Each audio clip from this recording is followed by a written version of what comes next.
Mesdames, Messieurs, bonsoir et bienvenue à cette édition dont voici tout de suite les titres.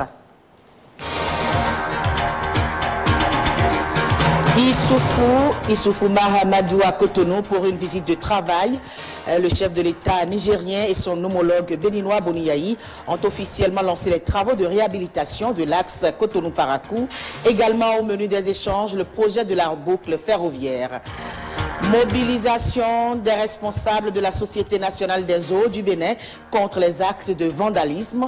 Le dernier acte de sabotage enregistré sur les installations de la dite société serait à l'origine de cette initiative.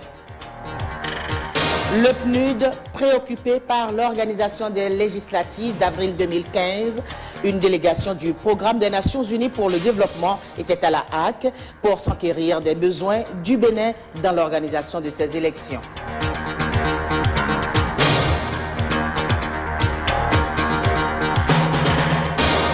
Merci de nous rejoindre sur la nationale. Eh bien, le président du Niger est arrivé au Bénin depuis ce matin. Issoufou Mahamadou est allé donner, accompagné du président Boniaï, le premier coup de pioche marquant le lancement des travaux de réhabilitation de l'axe Cotonou-Parakou. Et ces travaux concernent aussi l'extension du chemin de fer jusqu'à Malanville. Les travaux sont réalisés dans le cadre de la boucle ferroviaire, boucle destinée à intégrer les deux pays et à développer le commerce entre le Bénin et le Niger. Les détails, c'est avec Emmanuel Sebon.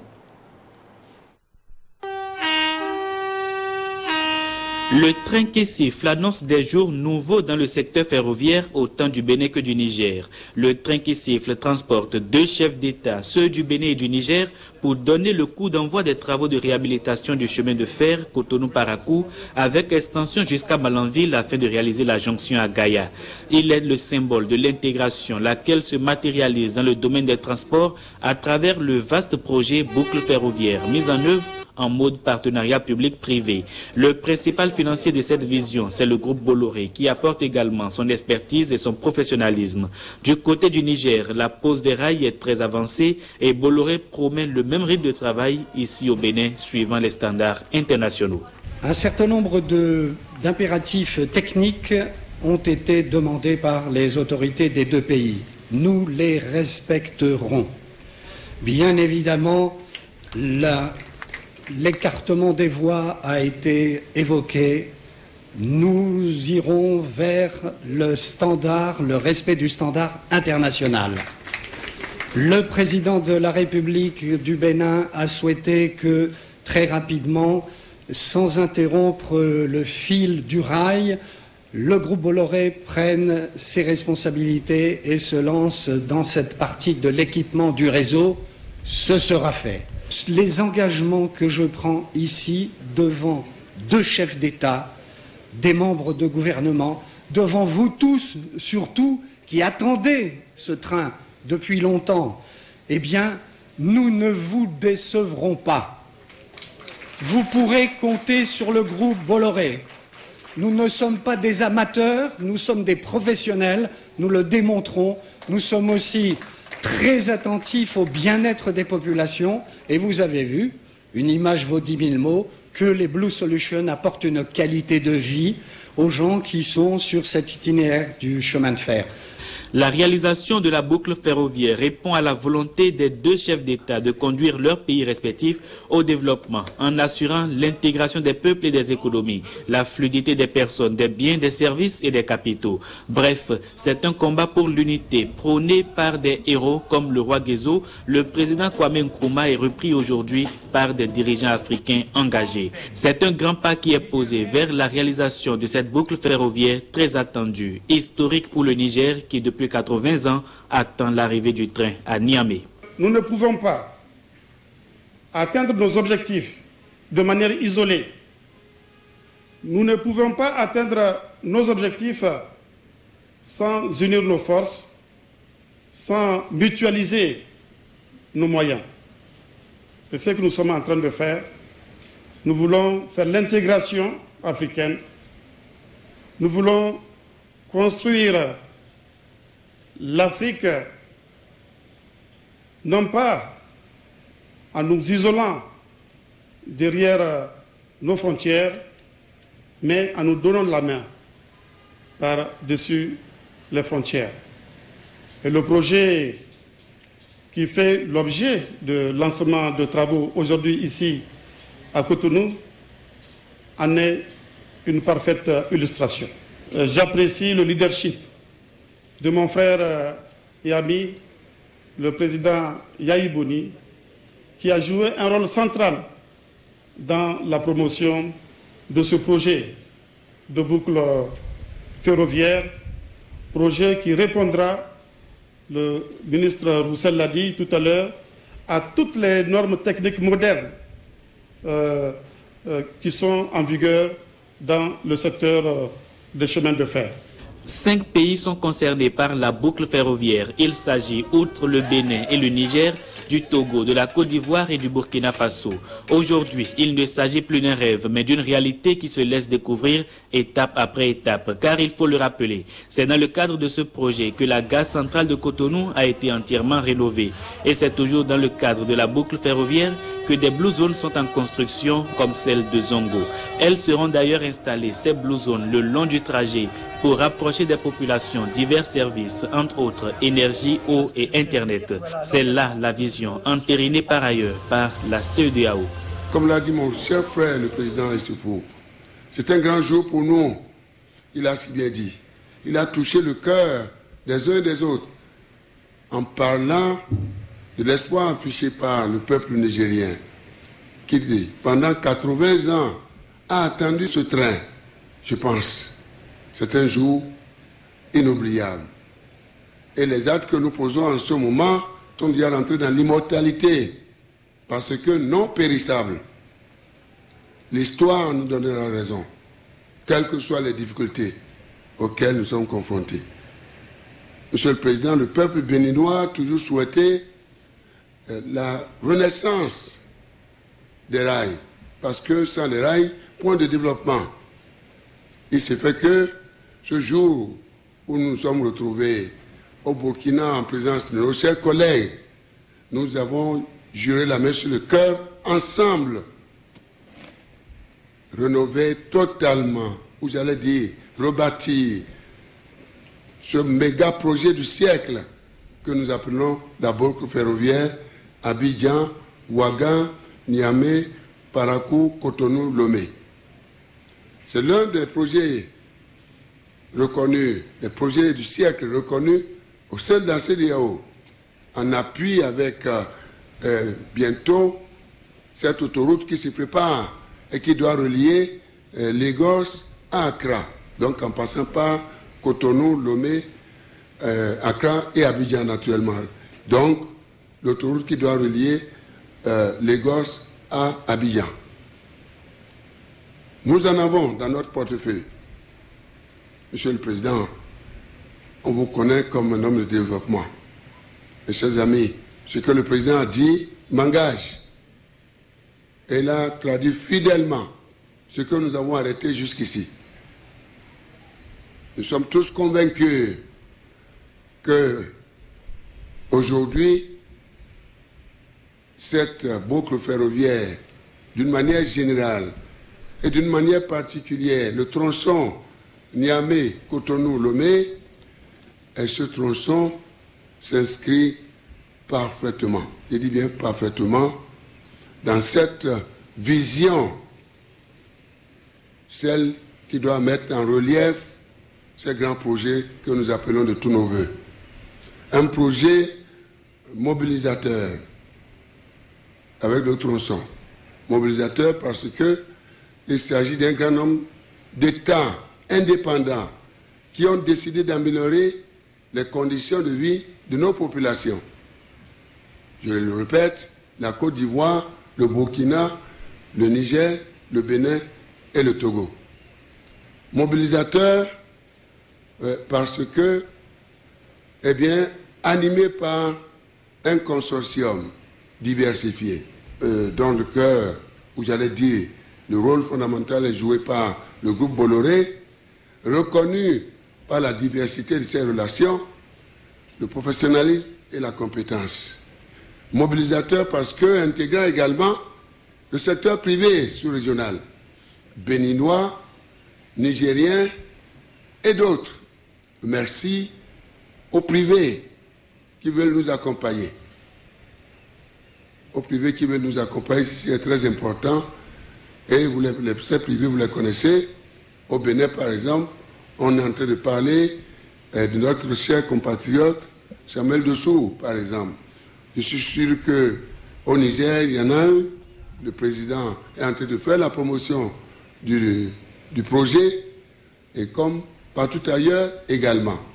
La boucle ferroviaire est un projet à caractère sous-régional, un outil de développement économique et social. C'est aussi un projet créateur d'emplois dont l'objectif est de connecter les capitales politiques et économiques des 5 pays concernés, ce qui revient à construire le chemin de fer sur une distance de plus de 2700 km.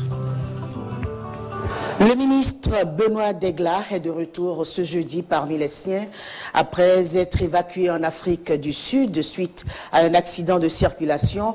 L'homme, visiblement en pleine forme, a été accueilli par la communauté Mahi.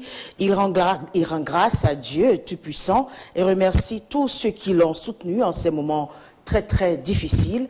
Eh bien, écoutons la substance de ses propos au micro d'Awa Sherif.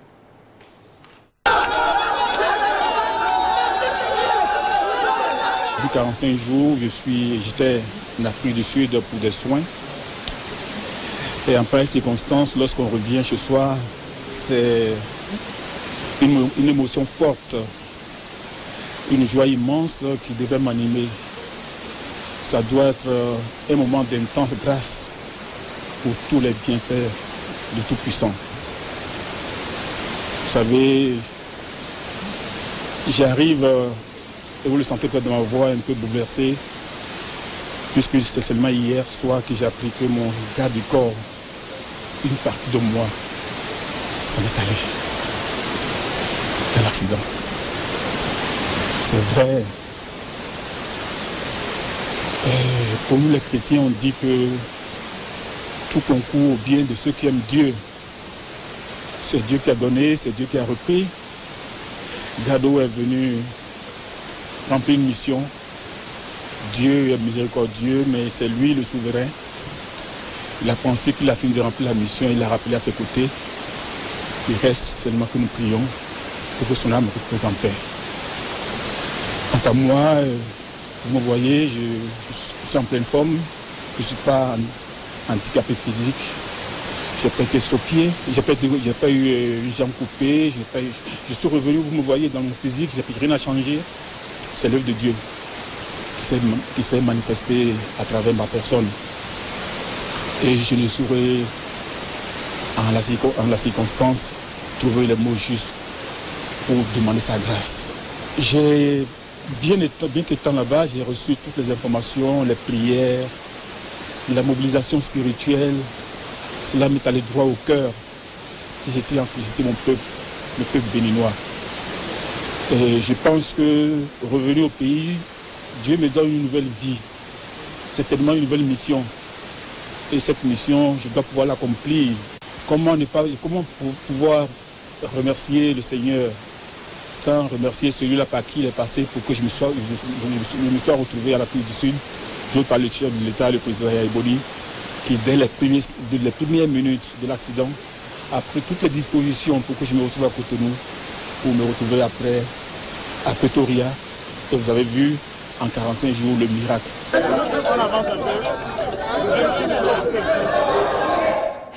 Demain, 20 mars, c'est la journée internationale de la francophonie.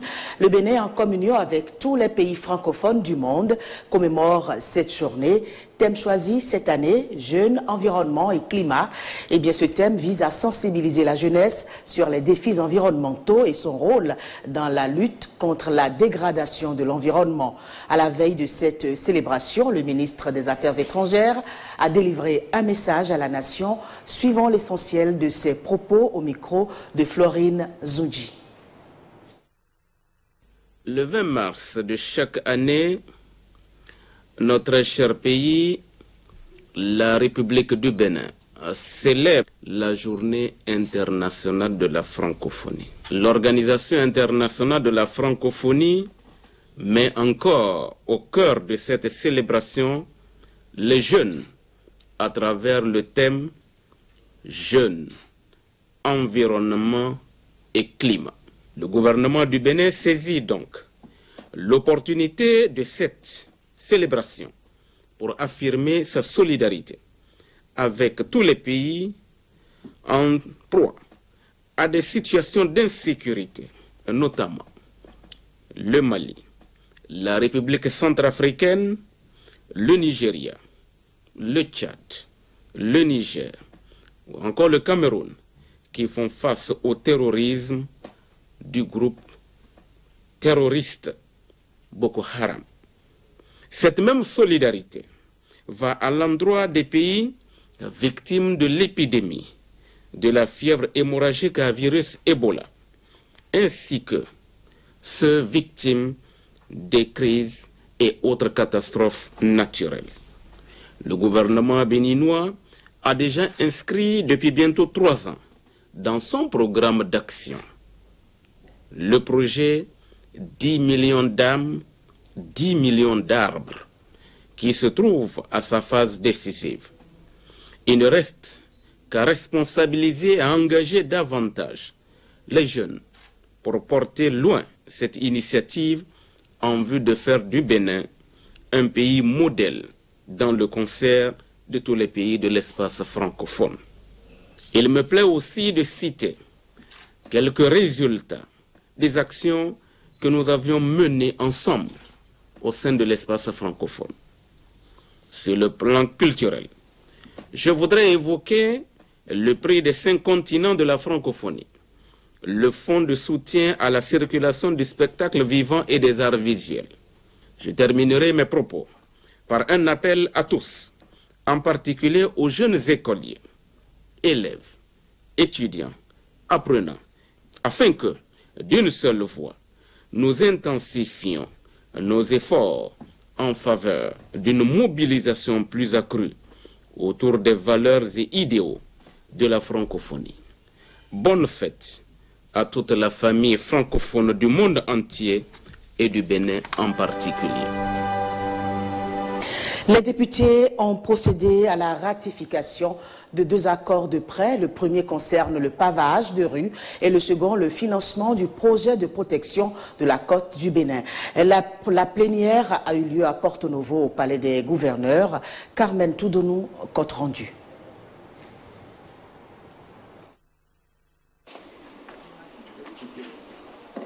C'est à l'unanimité des 55 députés présents et représentés que la représentation nationale a donné l'autorisation de ratification de l'accord de prêt entre la République du Bénin et la BOAD pour le financement partiel du projet de pavage de rue et d'assainissement de certaines villes. Il s'agit notamment de Bembereke, Bonou, Bopa, Dogbo, Ifeanyi, Kalale, Karimama, Zakota et Zé. Avant d'arriver à ce vote, de nombreux députés ont apporté leurs observations. Concernant les marchés de Glazoué et de Sabalou, je crois que c'est une manne pour les communes qui vont enfin pouvoir disposer des marchés modernes. Et j'aurais souhaité que cet élan continue pour couvrir l'ensemble des autres localités qui ont besoin également des marchés modernes. De ratification qui nous sont soumis sur des projets qui me paraissent pertinents en termes de bien-être de nos populations et de renforcement des bases du développement économique du Bénin. C'est le problème du critère du choix des communes qui doivent bénéficier de ces infrastructures-là. Je pense que de plus en plus, est-ce qu'il faut aller vers la capacité du financement d'une certaine contrepartie? Est-ce qu'il faut qu'on se pose des questions de manière que les populations puissent se retrouver dans le critère des choix? Il va falloir vraiment que si on fait ces voies pavées, qu'on insiste sur la qualité, n'est-ce pas, des travaux. Toujours à l'unanimité, la représentation nationale autorise l'accord de prêt signé à Washington le 10 octobre 2014 entre le Bénin et le Fonds cohétien pour le financement additionnel du projet de protection de la côte à l'est de Cotonou. Les questions d'énergie électrique étaient également à l'ordre du jour, avec une question au gouvernement sur la construction d'une centrale thermique. Eh bien, du Palais des gouverneurs, rejoignons cette délégation du PNUD, Programme des Nations Unies pour le développement, qui était à la HAC, Haute Autorité de l'audiovisuel et de la communication. Et l'objectif de cette visite est d'évaluer les besoins du Bénin en matière électorale et de mettre en place un programme d'accompagnement des femmes et des jeunes dans le cadre des élections législatives au Bénin. Et nos compatis. Venus de plusieurs institutions, à savoir le Programme des Nations Unies pour le développement, le Haut Commissariat aux droits de l'homme et l'Institut Golden, cette délégation a pour mission de mettre en place une plateforme de veille des femmes et des jeunes pour des élections législatives apaisées au Bénin. Déjà au mois de décembre, nous avions organisé la réunion annuelle du groupe de travail Femmes, Paix et Sécurité en Afrique de l'Ouest que nous coordonnons. C'est un groupe qui est une plateforme pour échanger tout ce que nous faisons ensemble pour mettre en œuvre les résolutions 1325 et suivantes du Conseil de sécurité des Nations Unies en matière des femmes, la paix et la sécurité dans la sous-région. Donc en décembre, les Béninoises étaient avec nous à Dakar et elles nous ont parlé du nouveau code électoral qui a eu beaucoup d'innovations, mais également une disposition qui pourrait freiner un peu la participation politique des femmes. Nous sommes ici dans le cadre d'une mission exploratoire d'identification et d'évaluation des besoins dans la perspective de mettre en place une plateforme de veille des femmes. Et l'Institut, dans ce dispositif-là, est le partenaire technique pour un peu voir dans quelle mesure mettre en place du point de vue pratique un dispositif, former les observateurs, mettre en place tout le dispositif qu'il faut afin de pouvoir un peu faire un bon monitoring du scrutin dans le cadre des élections législatives. Le président de la Haute Autorité de l'audiovisuel et de la communication HAC s'est réjoui de l'initiative et rassure ses hôtes des dispositions prises pour le bon déroulement des élections. Nous nous réjouissons de recevoir cette mission des Nations Unies qui sont tout le temps avec nous pour nous accompagner dans plusieurs de nos activités. A pris la mesure de ce qu'il attend dans le cadre de la préparation de ces élections. Et à cet effet, nous avons pu tenir plusieurs réunions qui ont permis de dégager les centres d'intérêt et qui ont fait l'objet de beaucoup d'ateliers, de renforcement de capacités et d'appropriation des textes qui sont relatifs aux élections et de prise de certaines dispositions qui vont permettre d'encadrer les médias dans le cadre de ces élections. Cette délégation des Nations Unies s'engage aussi à aller dans un partenariat formel avec la HAC pour le renforcement des capacités des femmes journalistes béninoises. Suite aux actes de sabotage enregistrés récemment sur les installations de la SONEB, surtout au niveau du pont du marché d'Antokpa, David Babalola, directeur de la SONEB, a convoqué une réunion de crise. Cette rencontre a connu la présence des responsables à divers niveaux de la structure et a eu pour cadre la direction générale de la SONEB. But visé, définir les stratégies à mettre en place pour empêcher d'autres actions du genre. Voici le compte-rendu de Marie-Louise Perrin.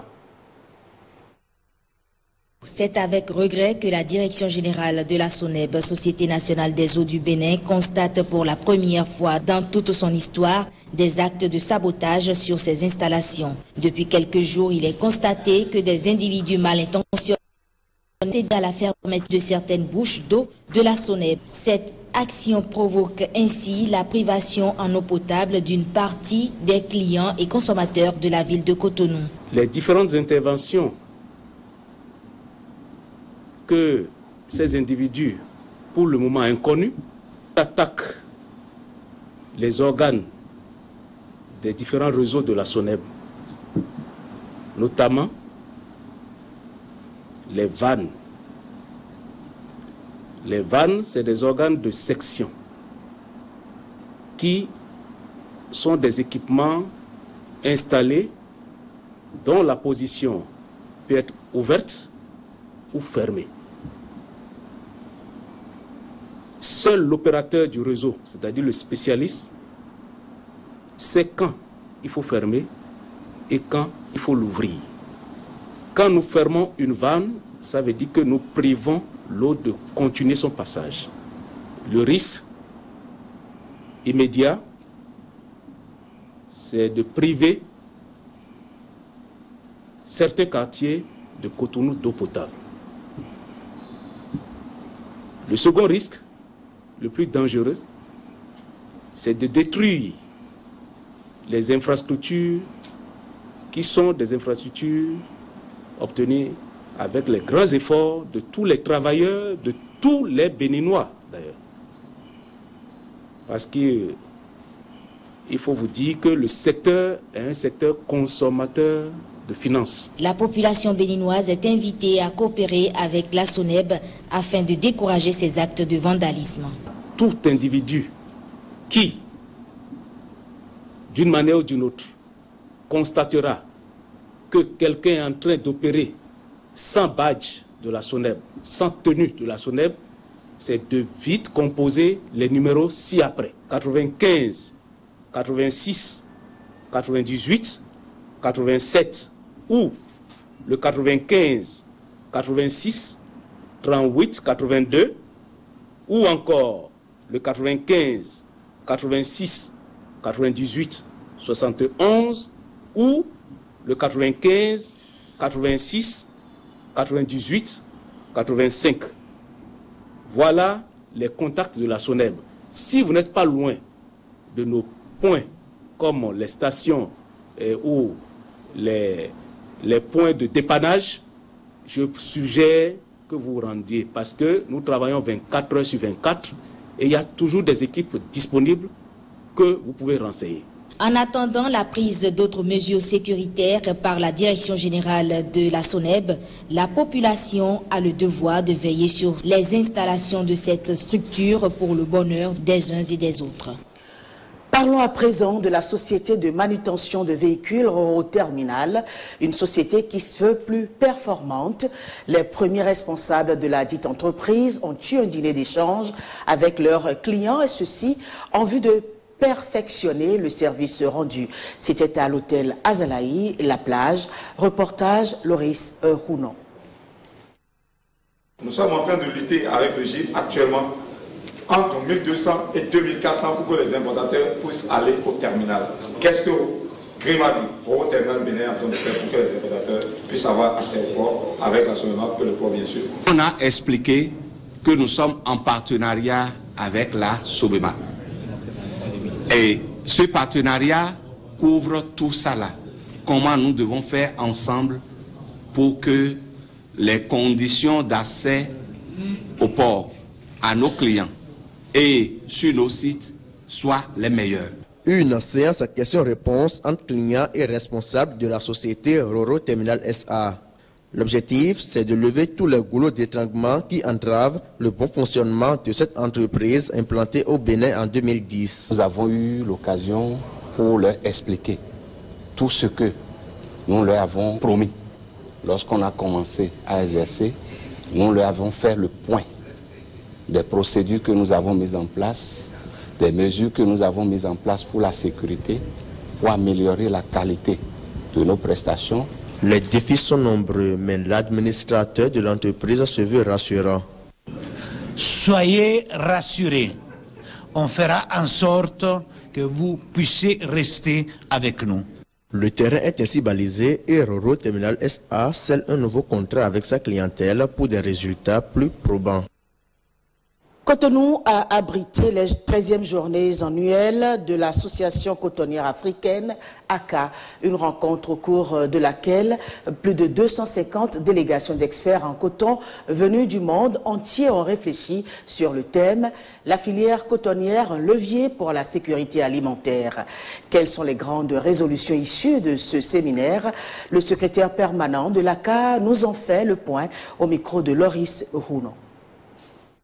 À l'issue de cette journée donc de séminaire, l'Assemblée générale de l'association s'est réunie le lendemain pour élaborer, enfin adopter un programme d'activité en se basant bien sûr sur tout ce qui a été dit, entre autres. Ainsi, certaines résolutions ont été prises, à savoir qu'il faut que désormais les sociétés cotonnières veillent donc à l'amélioration des systèmes de production pour pouvoir accroître ce lien entre le coton et la sécurité alimentaire. Et dans ce sens, l'Association cotonnière africaine a été mandatée pour organiser d'autres ateliers sur des thématiques bien précises pour améliorer la productivité du coton au champ et en faisant un lien étroit entre cette productivité et l'amélioration de la sécurité alimentaire. Il a été demandé aussi que désormais les travaux liés donc à l'amélioration de la qualité du coton soient renforcés. Ainsi, il a été demandé à l'Association cotonnière africaine que s'il n'arrive pas à l'organiser cette année, en tout cas l'année prochaine, il faut organiser une journée spéciale pour la qualité du coton.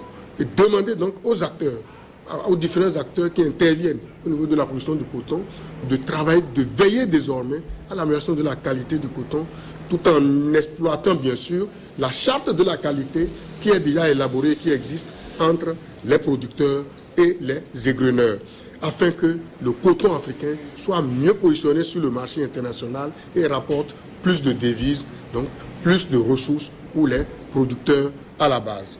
L'autre résolution, c'est de veiller désormais donc à l'accroissement du taux de transformation du coton africain sur le plan africain. Par rapport à ce point précis, l'Association cotonnière africaine a été mandatée pour organiser un atelier de réflexion entre les sociétés de filature qui existent sur le continent et les sociétés d'égrenage pour réfléchir sur comment est-ce que les producteurs de coton, fibres, peuvent améliorer en quelque sorte la fourniture d'intrants aux filateurs africains. On ne peut pas parler de cette 13e journée sans remercier un certain nombre d'acteurs qui ont apporté un grand soutien à cet événement-là. Le gouvernement béninois a mis son poids dans la balance.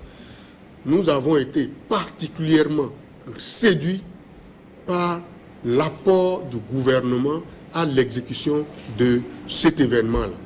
Nous remercions par la suite tous les acteurs béninois en général qui ont apporté leur soutien indéfectible à cet événement. Le CBCT, le port autonome de Cotonou, l'association des acteurs du port autonome de Cotonou, eux tous ont soutenu l'événement et nous pensons que nous avons comblé leurs attentes. Le collège d'enseignement général CEG2 d'Adjara a bénéficié d'un module de classe, 4 salles de classe et d'un bloc de latrine à 4 cabines, œuvre utile de la Fondation Adjavon Sébastien Germain. La remise des infrastructures a eu lieu en présence des autorités communales et le reportage est signé Jérôme Mbo. Le collège d'enseignement général de Nadjara a pu bénéficier de ce joyau grâce à la perspicacité de cette ancienne directrice, Antoinette Ogachoron, fondatrice de cet établissement d'enseignement secondaire. 4 salles de classe entièrement équipées, plus des latrines à 4 cabines. Ce joyau nous permettra d'augmenter les capacités d'accueil du collège, de renforcer le confort des apprenants et des enseignants, et leur capacité de concentration au travail, d'améliorer les conditions sanitaires dans le collège. Nous vous rassurons qu'un bon usage sera fait de ces bijoux. Le conseil communal ne voudrait tout de même pas que vous vous arrêtiez un si bon chemin. Nous souhaiterons donc que d'autres écoles primaires et secondaires soient aussi bénéficiaires de votre générosité pour le bonheur de nos enfants. Le CEG2 d'Adjara est créé en octobre 2008. Son état délabré a convaincu la Fondation Adjavon Sébastien Germain. Ce joyau, entretenez-le, prenez-en soin.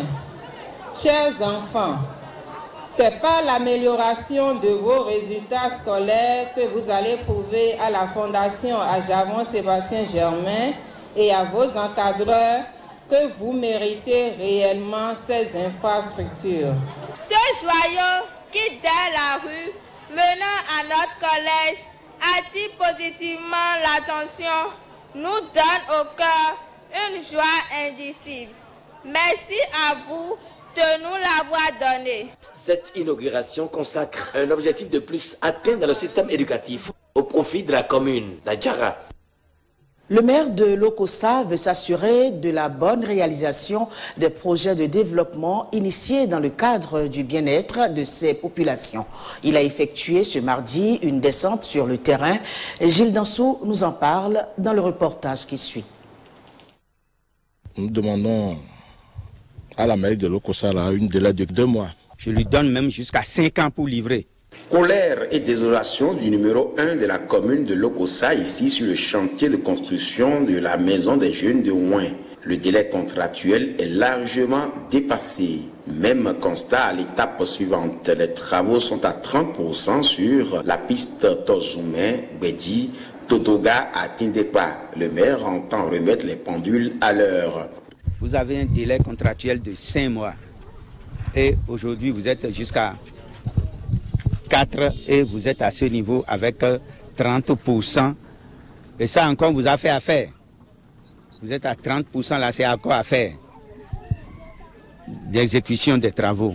Moi je dis que je sois maire demain ou pas là, cette entreprise-là doit être sortie. Cette entreprise-là, on la sort.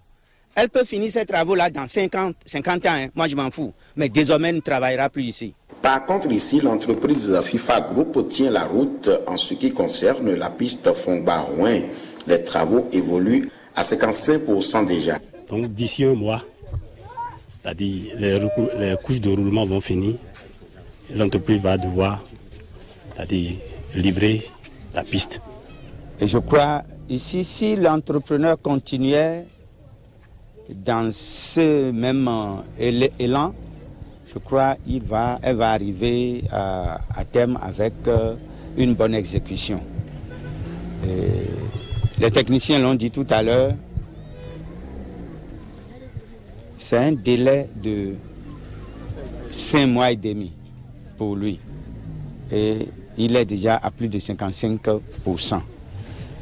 Il ne reste qu'à mettre la couche de roulement. Je crois, l'entreprise même est là, elle va nous dire quand est-ce qu'elle pourra livrer les travaux. Gakwe Sossou décidé à lutter contre les entrepreneurs indélicats. Meeting de la coordination FCBE, les forces Corée pour un Bénin émergent de Tchaourou, et c'est pour présenter les candidats de la 8e circonscription électorale aux populations de la commune et réaffirmer par la même occasion leur soutien aux idéaux du chef de l'État. Cadres natifs de la localité, sages, têtes couronnées, femmes et jeunes ont fait massivement le déplacement du stade communal pour honorer l'événement. Doris Olabi. Après les autres arrondissements, c'est au tour de l'arrondissement central de Tchaourou de découvrir les candidats de la 8e circonscription électorale qui regroupe les communes de Ndali, Perere, Parakou et Tchaourou. Adam Bagoudou est un des 4 candidats de la dite circonscription électorale. Il est natif de Tchaourou et a été présenté au sien. Le message fort, c'est bien entendu déduit, disons, de dernière résolution du congrès de FCBE, à savoir un nouvel élan. Nous sommes là pour un nouvel élan parce que simplement FCBE, c'est la première force donc politique du pays et les compétitions électorales à venir, cette force doit confirmer sa position sur l'échiquier politique national. Et pour mieux faire passer ce message, Adam Bagoudou s'est exprimé en langue tchabé et batonou.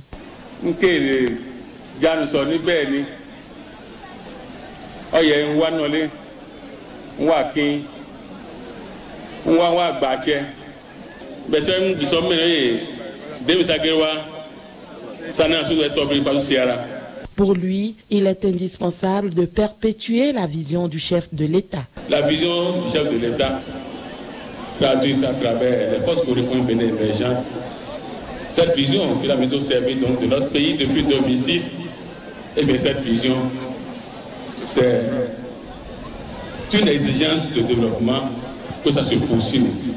Et lorsque, de façon volontariste, un homme s'investit comme il est en train de le faire aux côtés de son peuple,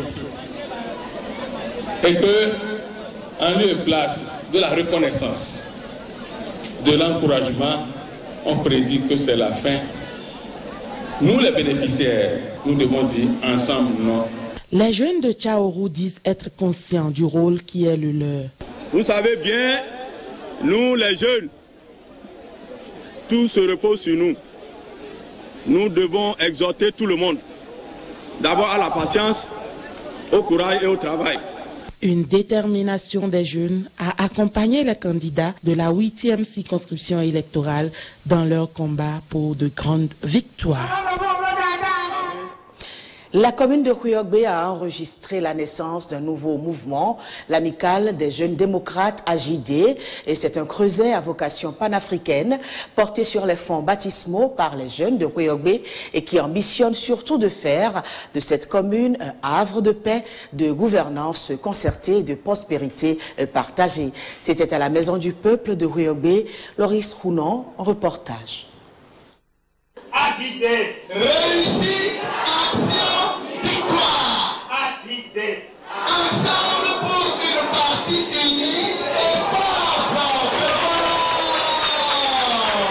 Par ce cri de ralliement, la jeunesse de Houéogbe sonne la mobilisation et s'engage dans une nouvelle aventure politique. Après 5 ans de militantisme, c'est le moment pour eux de se retrouver dans un creuset fédérateur pour penser développement. L'amicale, c'est une école que nous sommes inventés pour apprendre à faire le jeu du développement. Parce que nous étions sur le terrain, ça fait un moment, dans le développement communautaire, et il se fait que nous avons des obstacles. Et ces obstacles, c'est que les hommes politiques que nous avons sur le terrain n'appréhendent pas la grandeur de ce que c'est que le développement communautaire pour la plupart d'entre eux. Amicale des jeunes démocrates, AJD en sigle, ce mouvement à vocation panafricaine entend faire de la politique un levier de développement. Une vision appréciée et partagée par les associations de jeunes invités à ce congrès. Notre amicale, l'amicale des jeunes démocrates est née pour corriger certaines erreurs que nos grands frères ont commises sur le terrain politique. Sinon, nous voulons faire de la politique un développement. Lorsque vous voulez un développement et que vous avez la victoire, c'est de se mettre vraiment au travail. Mettons-nous la main dans la main pour que nous avançons. Enterrons-nous la hache de guerre pour que la jeunesse puisse aller de l'avant. C'est tout.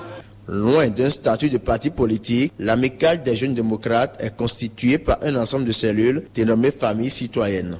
Chaque famille est composée de 5 membres qui doivent appartenir à une même localité. Après sa défaite de la 7e journée, Beke FC de Bembereke renoue avec la victoire à domicile lors de la 8e journée de Ligue 1.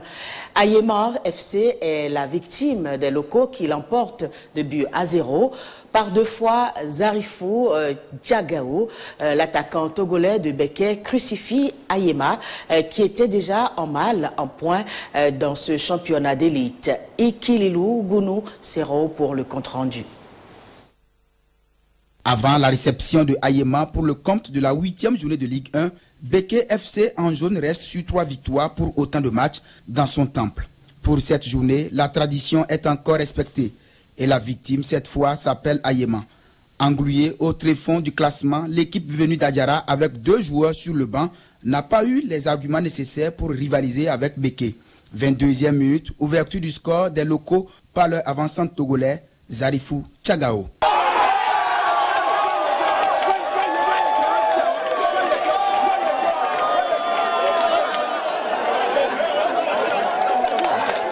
Dans la foulée, Moussibao Adjibade, milieu de terrain de Ayema, écope d'une biscotte rouge, une supériorité numérique de Beke FC qui ne profite guère à l'équipe aux 41e et 44e minutes.